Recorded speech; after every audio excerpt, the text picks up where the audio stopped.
Patuloy nating ginagawa ang ating layunin na lahat ng kabataan mag-join sa pagpipray. Hindi lang ngayon na nagbablog ako, sana patuloy na ma-inspire ang iba dito sa social media, saan man dako na makakaabot. Kailangan marunong mag-pray ang bawat isa na mga kabataan. Tatanungin natin isang estudyante. Bi, anong pangalan, Bi? Gian po. Miss Gian, anong grade ka na? Grade 10 po. Grade 10. Ilang taon ka na? Magsi-16 na po this 16. year. Ito ginagawa natin para makapag-inspire kayo na kayo marunong mag-pray para hanggang kayo ay lumaki, patuloy na kumilala kayo, manalangin para may marating at maging mabait na bata hanggang paglaki. Patuloy kayong manalangin, hindi lang sa ngayon. Ano ang pipray mo? Bicol, Tagalog, or English? Bicol Father, na lang po. Bicol, ama namin or Ama ama niya namin mo? po. Sige. Anong pangalan mo? Gian po. Miss Gian, join ng Our Father. Sige, simulan mo na. So, bago po tayo manalangin, mag-sign of the cross muna po kahit tayo. hindi na Wag na po. Sign of the cross. Oo, kahit di na.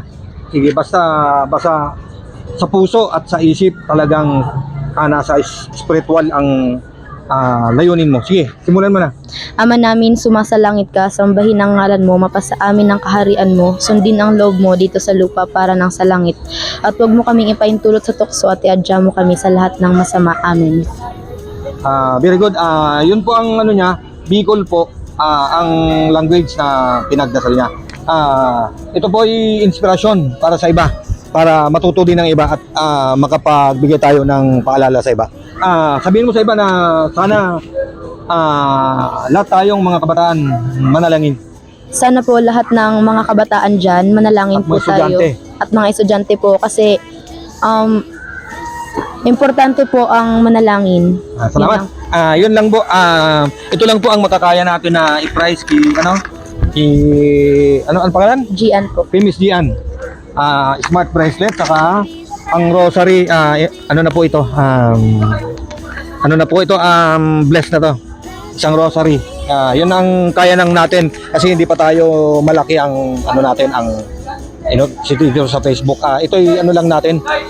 Kahit hindi tayo kumita ng malaki or mababa, wala pa. Pero ang iniisip natin makapag-ambag tayo ng salipunan na lahat maging mabuti. Saka sombrero para mayroon siya magamit sa araw-araw. Yan lang, Bibi, ang kaya natin na ibigay sa iyo.